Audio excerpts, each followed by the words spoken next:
According to the U.S. EPA, the Great Lakes are one of the world's largest surface freshwater ecosystems.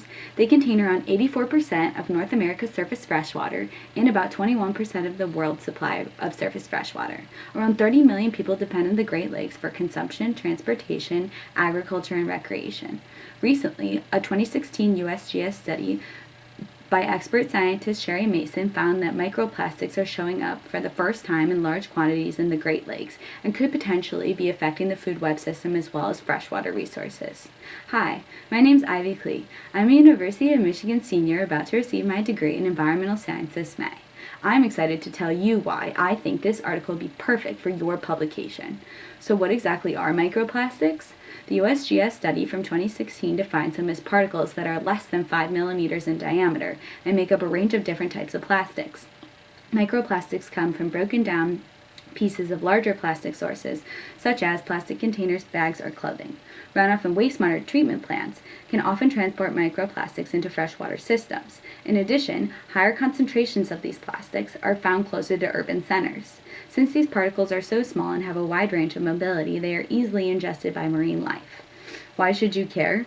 According to the ecological and evolutionary biologist Melissa Duhame at the University of Michigan, microplastics can act as transporters for other chemicals. So when people eat fish or drink water from the Great Lakes, they could be consuming chemicals in addition to plastic particles.